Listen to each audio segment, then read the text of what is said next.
Good morning, everyone. Thank you all so much for joining us here today. I want to welcome the students who are here at the Capitol. Can we give them a round of applause? Thank you for coming. Thank you, thank you, thank you. I'd like to introduce you to a couple of them. Angelique is a senior at South Salem High School.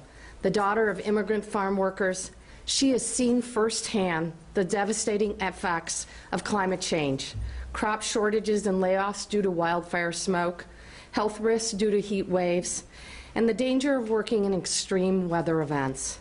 It's inspired her to advocate, to balance academic achievement with climate activism. She led the student climate strike in Salem last September that drew hundreds of folks. Let's give Angelique a round of applause.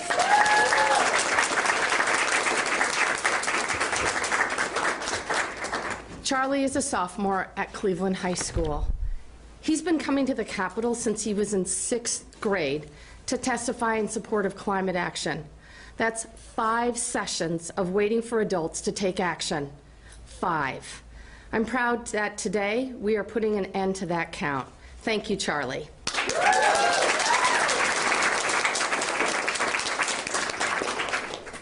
These young people are truly the reason that we are here today. I grew up as a campfire girl, and we learned to leave the world in a little better place than we found it.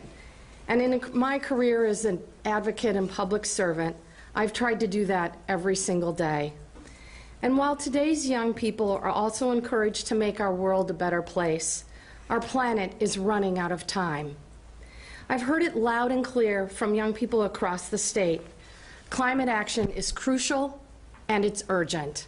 If we don't take action right away, it is the next generation that will pay the price.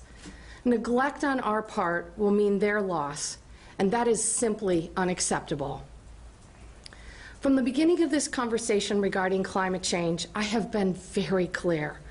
Immediate efforts and bold action are needed to tackle this scourge that is devastating the Oregon we know and love. And a smart approach can both protect the environment and continue to grow our economy. Hundreds of people spent countless hours for many years collaborating on a path forward via legislation using a market-based approach known as cap and trade. Republican lawmakers repeatedly walked out on the job, thwarting the democratic process. That is not how democracy works. Their actions held Oregonians hostage and seriously damaged the legislative branch. Oregonians deserve to be healthy, safe, and see opportunity in the future, no matter what happens or doesn't in the Oregon legislature. Significant change doesn't have to take the form of a single step. It can happen when several actions add up, and that's what I'm doing today. As governor, I will pursue every option available to me in the executive branch to combat the effects of climate change. As a state, we will put Oregon on a path our children can be proud of. Last July, I committed to Oregonians that if the legislature failed to take necessary action this year, I would use the tools available to me as the chief executive to address climate change. And that is exactly what I'm doing today. The executive order that I will sign shortly is sweeping and comprehensive, directing our state agencies to take action to urgently tackle climate change. I want to highlight a few major parts. First, it sets new science-based greenhouse gas reductions goals. 45% below 1990 levels by 2035. And 80% below 1990 levels by 2050. Second, it directs the Environmental Quality Commission to set and enforce sector-specific caps on climate pollution in 3 of the largest sources of emissions in our state: transportation, natural gas, and large industrial polluters. These caps will decline over time in order to meet our new greenhouse gas reduction goals. Third, it doubles the clean fuel standard to 20% by 2030 and 25% by 2035, reducing pollution from cars and trucks. This is the most ambitious clean fuels goal in the entire country. It will substantially reduce carbon emissions in the transportation sector using a model proven to reduce pollution at a very minimal cost. At the same time, it will fuel new jobs in the biofuels sector and expand investments in transportation electrification. Finally, my executive order adds climate action as a lens to all of our state agency work, making lowering carbon emissions a priority. The state oversees billions of dollars. We should put our money where our mouths are. And there's more. These efforts will reduce emissions from transportation and industry. As huge contributors to climate change, that's really, really important. But we use energy in every facet of our lives. Our buildings, the appliances we put inside of them, the power we use to turn them on. We will accelerate the transition to clean energy in our electricity and natural gas sectors and set higher standards for building codes and appliances. I am setting these targets and charting the direction forward. However, there will be significant opportunity for public input. Full details will be hammered out during the agency rulemaking process. In addition, it's my continued expectation that climate action and the growth of our economy will not be mutually exclusive. And as we look ahead, I'm committed to including money for 3 critical climate-related investments in my next budget. First of all, funding environmental justice work. This means including communities most impacted by climate change as we build a more resilient economy. Number 2, creating a clean transition fund. We've already created 55,000 clean energy jobs. We need to train and prepare more workers for good-paying jobs in Oregon's growing clean energy sector. And third, tackling wildfire mitigation work. Climate change has made wildfires more intense and more frequent. We must invest in fuels reduction, which will create jobs in rural Oregon and foster healthier landscapes. I deeply appreciate the actions of the legislature's Democratic leadership to allocate the necessary resources for state agencies to carry out this work. And I am particularly grateful for the Speaker of the House, Tina Kotek, and Senate President Peter Courtney for their leadership. I also would like to thank the attorneys at the Oregon Department of Justice who carefully reviewed this executive order to make sure that we are as ambitious as we can be while fully complying with existing laws and the Oregon Constitution. I look forward to working with Oregonians across the state on implementing this order in such a way that does not exacerbate existing economic disparities in our rural communities, our tribes, our low-income families, and our communities of color. Because we're all in this together. And if we can make progress on climate change, we just might have a world that we can pass on to our children. Thank you. I'll now sign the order, and then I'll take a few questions.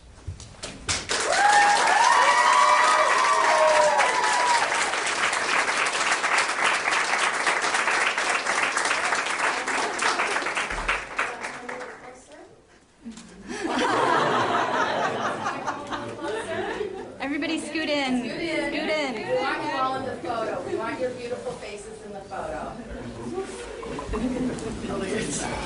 And you'll know we have a lot of pens here. So I'm going to take my time and make sure I use every single pen. So I'll make out every single pen.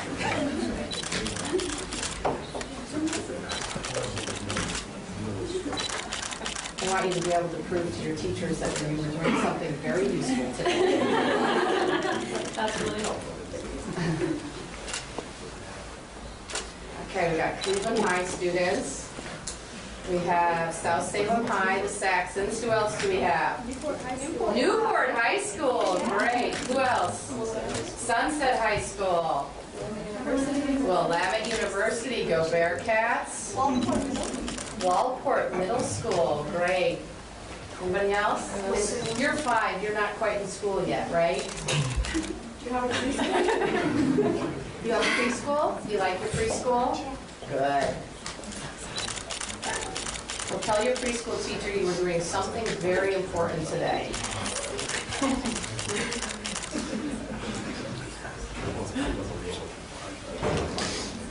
And who's today's their first visit to the Capitol? Anybody? You're all pros? I know some of you are pros. We've got a little one next to you down there. It's her first visit. Your first visit? What a great day to meet the Washington State Capitol. Thank you.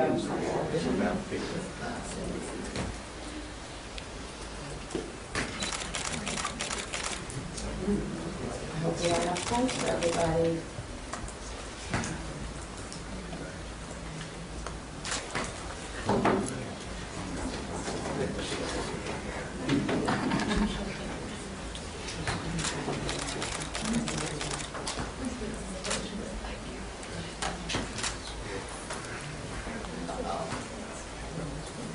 That's not the prettiest signature I've ever had.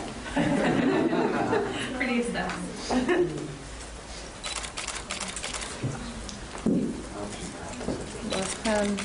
All right.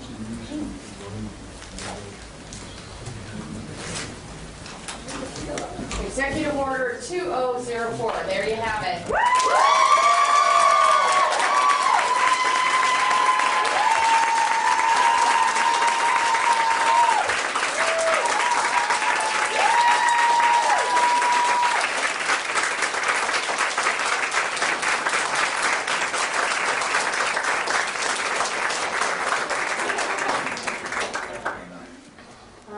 I'm going to answer a few questions because I suspect the questions of you, and you guys are welcome to stay here or head out, whatever you want to do.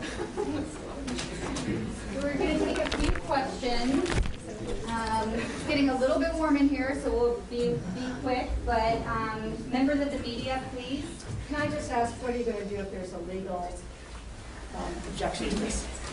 Look, my team and I worked very, very closely with the Department of Justice to make sure that this executive order is in full compliance with Oregon statutes and the Oregon Constitution. We're used to legal challenges. We have them on a regular basis. Sorry.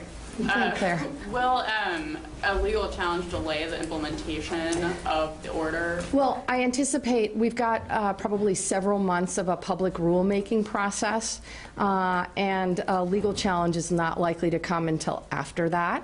So what I want to encourage is Oregonians to use their voices during that rulemaking process. It is a public and transparent and inclusive process. Governor, will you release any advice you've received from the Department of Justice about the legal basis for the actions? Sure. And can you say what percentage of emissions will be covered? How effective are these actions compared to the two legislative attempts? I think the last number I had was 54%. Kristen, do you want to? That's in terms of DEQ's authority, but the directives the governor has issued are far-reaching across many different sectors.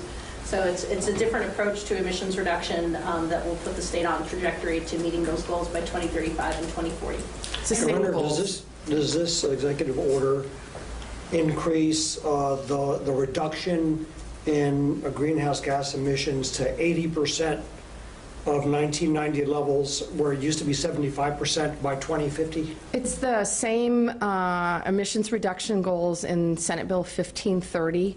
And the reduction is to 31 million metric tons equivalent by 2035 and 11 million tons by 2050.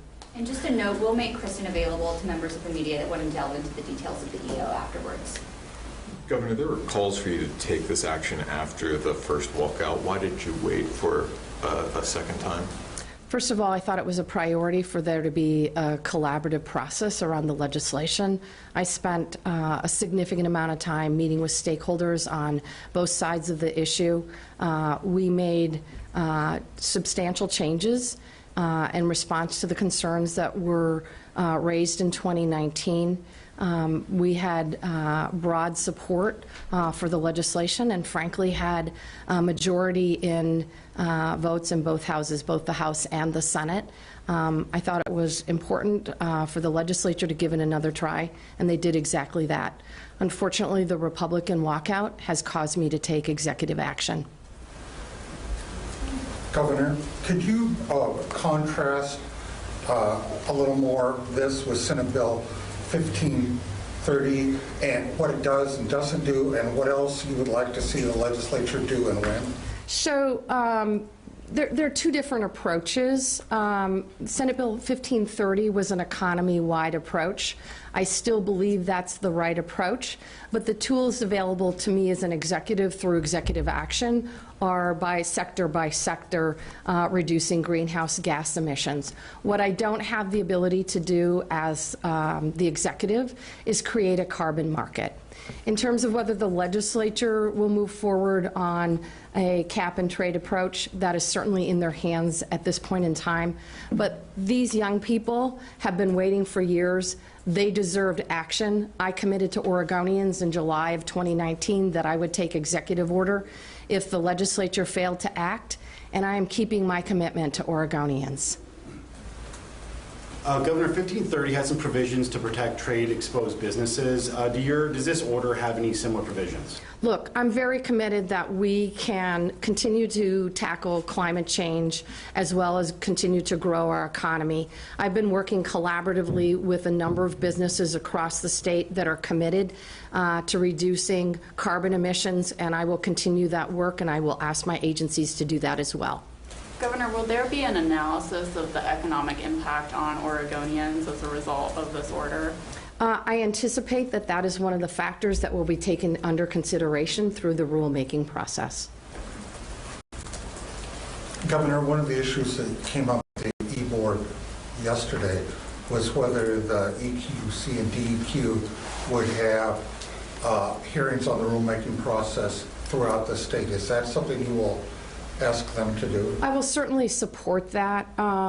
They are required to follow the Oregon law in terms of rulemaking. I expect them to follow the law, but I would hope that this rulemaking process would be, of course, transparent, that it would be collaborative, and it would be inclusive of all Oregonians' voices. More questions from members of the media? Are you going to suggest this for what is expected to be a special session, that something on climate be in the special session, or that the special session only deal with budget and other things? Look, in the midst of floods in eastern Oregon, drought in southern Oregon, and a global pandemic, Republicans walked out of the state. I find that behavior unconscionable, and I believe that voters deserve folks to show up for them, someone to show up for them in the building. So what about a special session?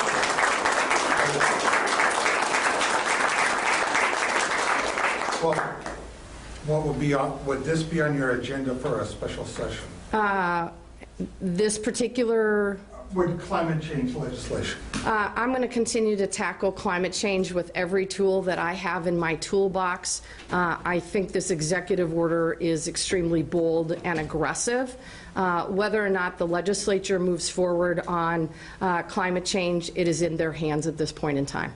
Governor, one coronavirus question to ruin the party. There have been cases that have been announced with county health officials not disclosing whether people are hospitalized or not. It took the Oregonian 2 days of questions to find out the number of tests that remain in the state stockpile. Is that the type of transparency that folks can expect? Has there been direction to not answer questions like the testing stockpile?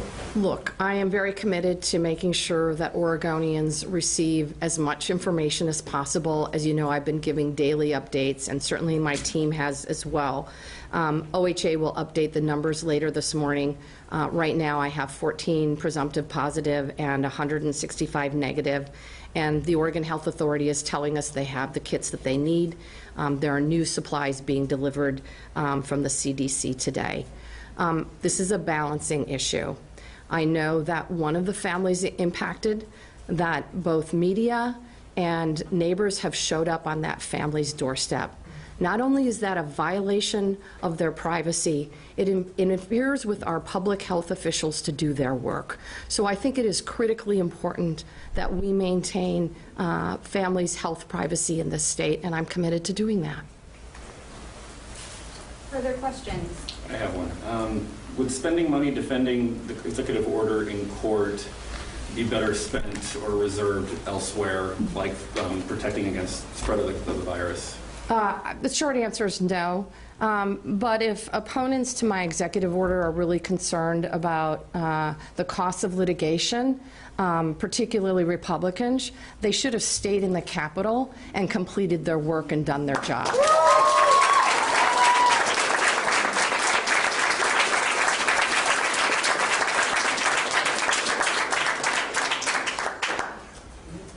Anything else? I think we'll end it on that. Thank you all very much.